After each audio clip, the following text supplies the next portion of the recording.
Mill Media, providing equitable access to STEAM-based experiential learning.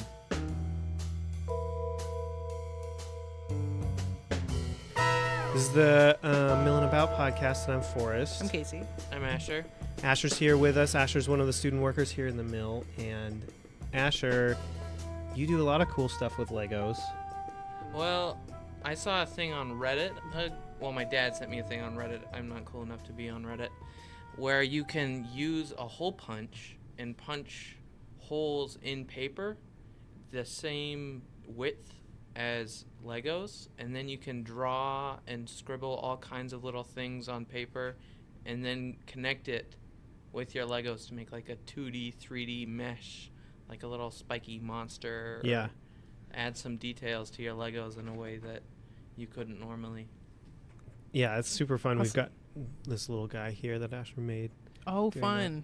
It's like a little, like Asher said, a little spiky guy.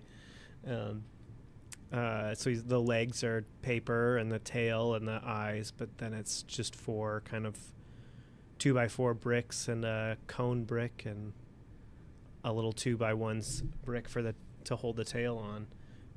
Super fun. You've done other kind of like projects where you had like Lego minifigures and you like redid their suits and stuff as well. Is that right?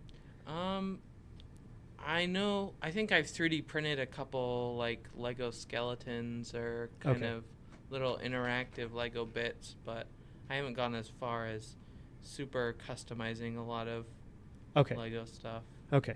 But you did 3D prints a mask recently for... Did we do that for Halloween? Yeah, that wasn't Legos though. That was right. Yes. a mask from Zelda. We 3D printed a couple pieces and I super glued, and then I used some plastic welding, which was a lot of fun. I almost gassed myself though, so you please wear a mask if you do any plastic welding. And then I've been sanding the heck out of it. Nice. And that's been fun. And what's the next step on?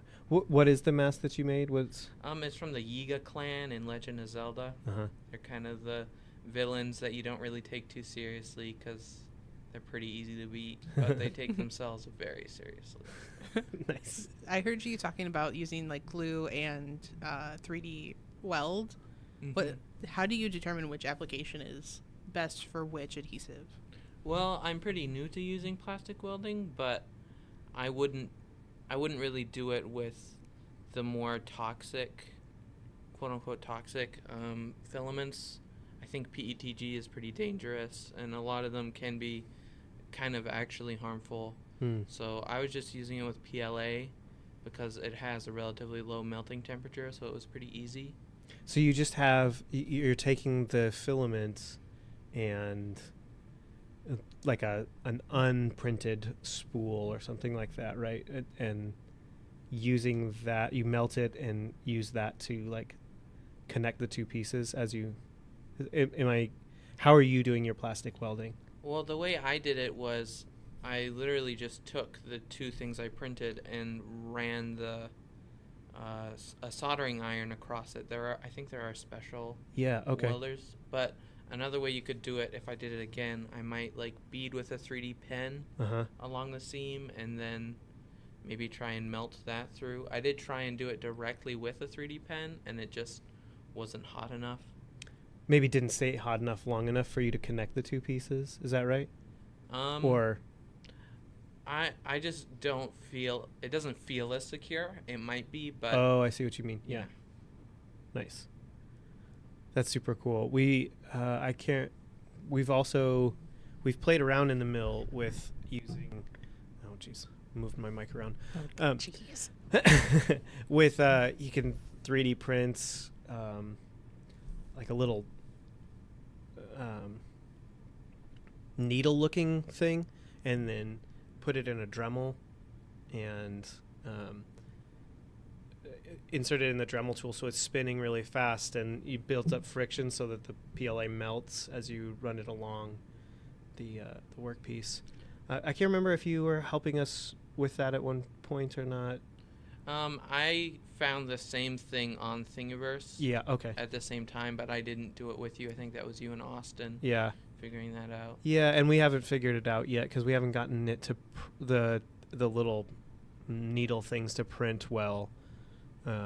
Because I keep trying to. I don't want to just print one of them. I want to print like 10, because it just feels silly to print one at a time, and then they're a little tricky to. Or at least for me, it's been tricky to get them to print and turn out because they're so thin. They want to fall over, and the prints haven't turned out regularly. But yeah,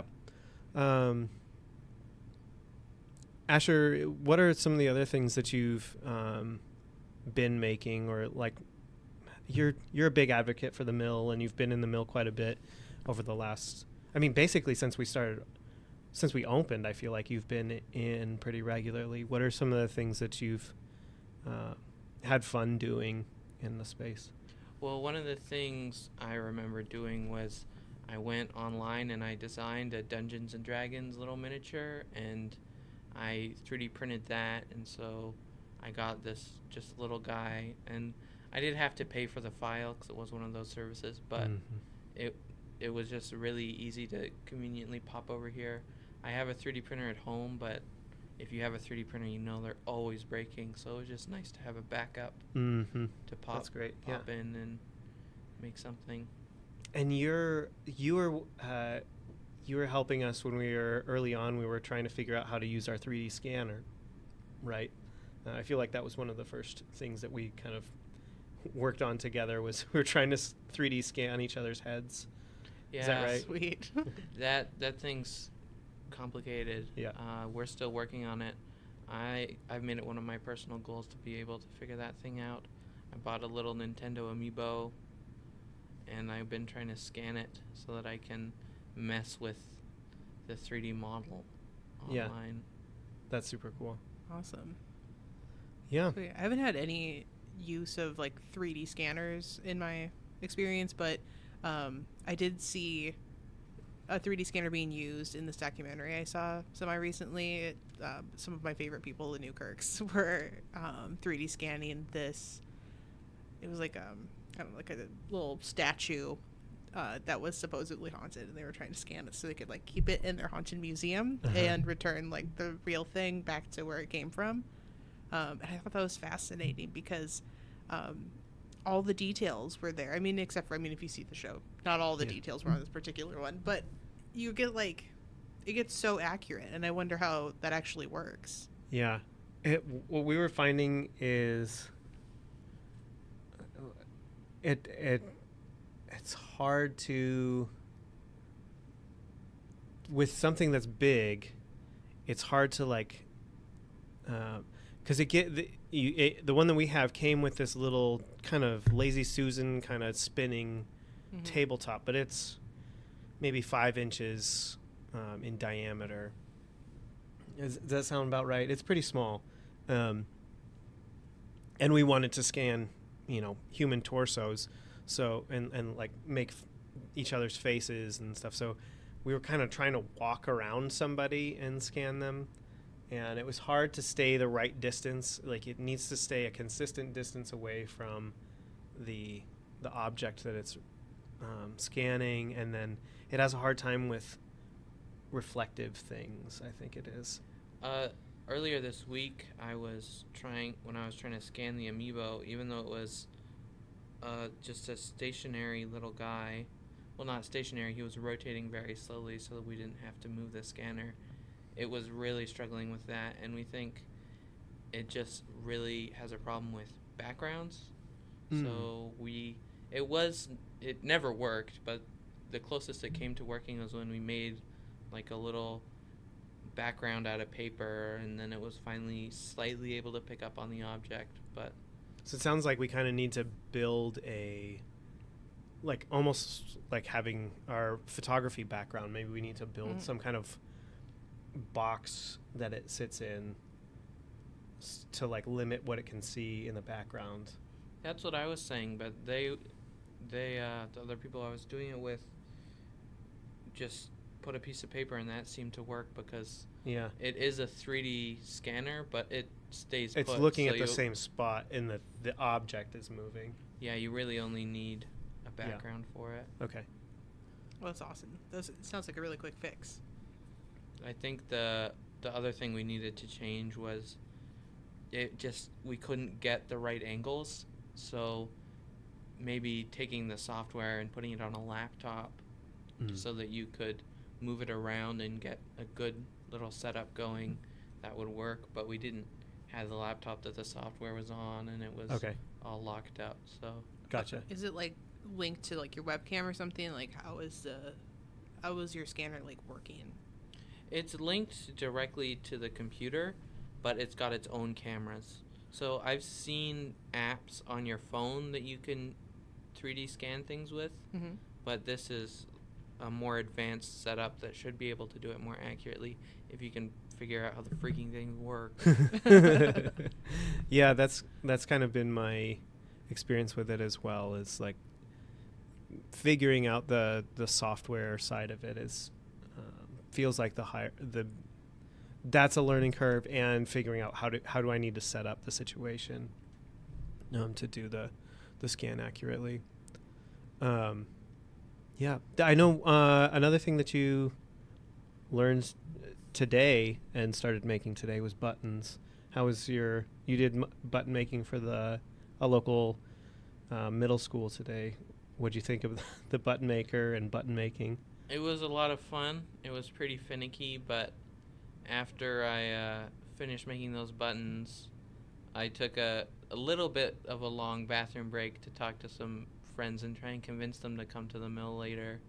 And one of them demanded that I make him a button. So Good. I came back and willingly made my own button. Nice. So very good. You didn't have carpal tunnel yet or anything after no. making. I don't know. You probably made at least 50 buttons. Yeah. I mean, pulling a giant lever is always going to be fun. Yeah. So. Yeah, there's something very satisfying about the mechanicalness of the American button maker. Yeah. Button maker. Yep. Button maker. Button machine. American Button Machines button maker. Yeah. That was not a paid ad. No, but they can pay us if they want to. Yeah. Pay us. Yeah, American Button Machines. We like your product. Please.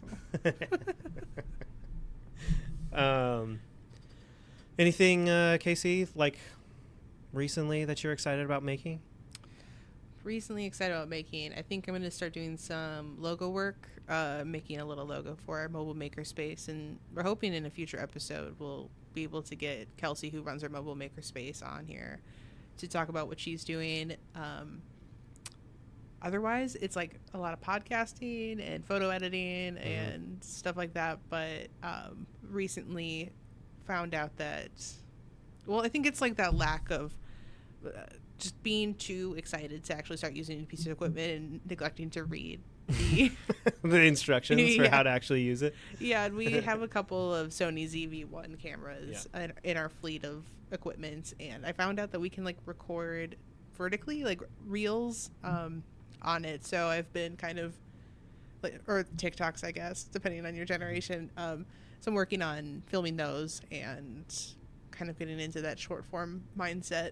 Yeah, that's cool. Yeah. For me, I am hoping to write a comic for the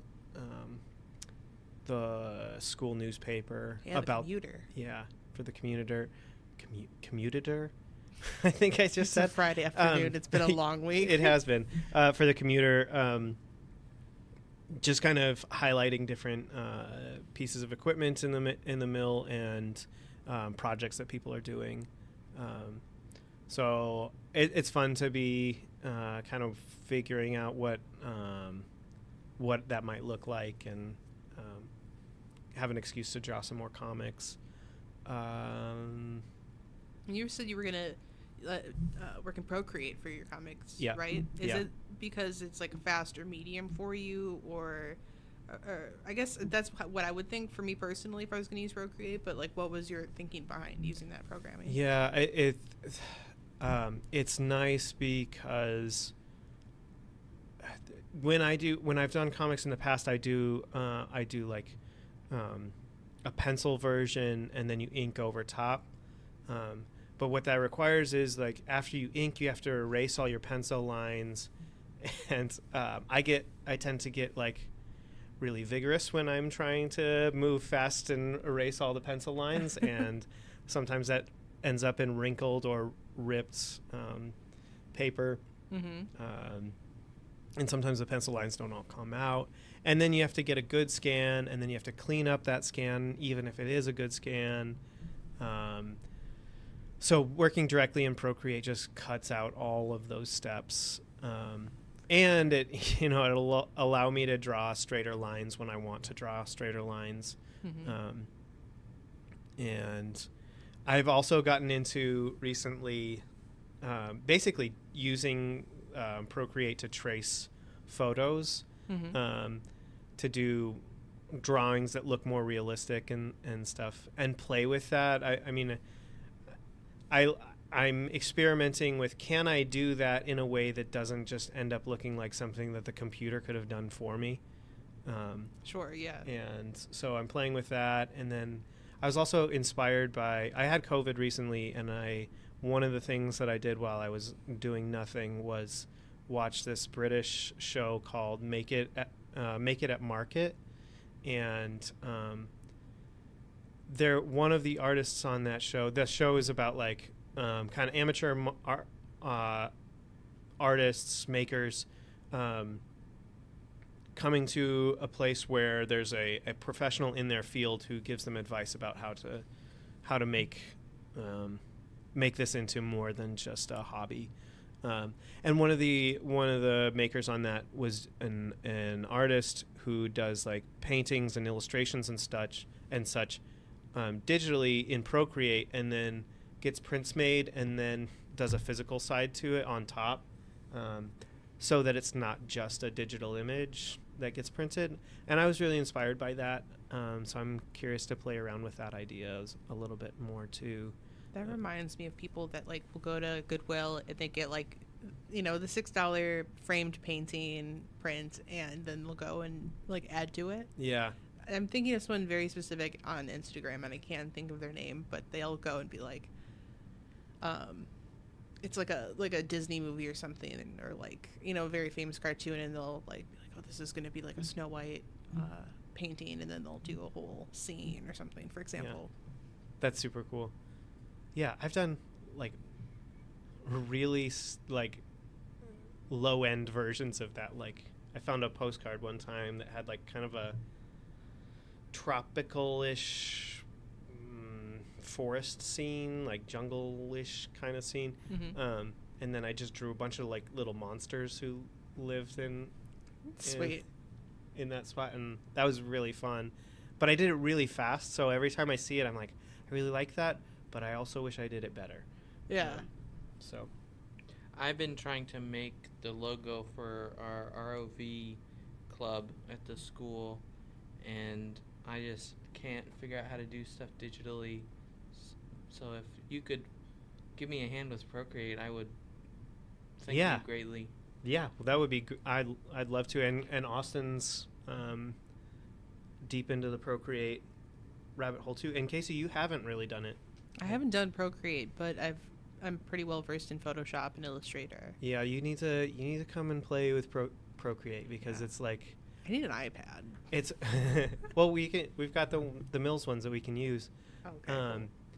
And I think the thing about Procreate is it's just like what I wish Photoshop was. Yeah, Photoshop is so hard. I think like, I don't know, the pen and like the words. The iPads with the pens, they've really revolutionized how people are able to use Adobe products. Yeah. Because like Procreate's great. I've done a little bit of like digital illustration using a pen and touchscreen. But also I've seen this guy again on Instagram who will go and like take photos of like a cool car, and he's using Lightroom to do like super fast edits and then print them and like out of the back of his car. Yeah. and then like go leave them on the windshield. Oh, that's The cool. car he takes. I guess I appreciate how fast, having like a tablet and a pen makes creating. Yeah. It's not like, oh, I have to go to a studio and sit down. It's like, it's right at my fingertips. Yeah. Which is super awesome. Sometimes I feel like, does this cheapen what I'm doing if it's this easy? But maybe it's just awesome. I don't know. I think there's that whole idea of like, oh, well, a toddler could do that. Uh-huh. But like they didn't and you did. Yeah. And so it's still like worth your time. And who's to say, like, even if like the said toddler was given the same resources to create as you did, if they would have the abilities or the thinking to actually create that. Yeah. Yeah. Yeah. I think it encourages me to just like, all right, I need to make a creative choice every once in a while. And not just like, well, I don't know, maybe even not making creative choices is still like, you're still probably making creative choices. So I don't know. Yeah. I think that could be like a whole like esoteric kind of discussion. Yeah. All right. Well, I think we're going to do a quick one this time. Austin's out today. Miss you, Austin. Yep. Miss you, Austin. And Asher, thanks so much for being on with us. Yeah, no thanks. problem. All right. I got to talk about Legos. Yeah, you did.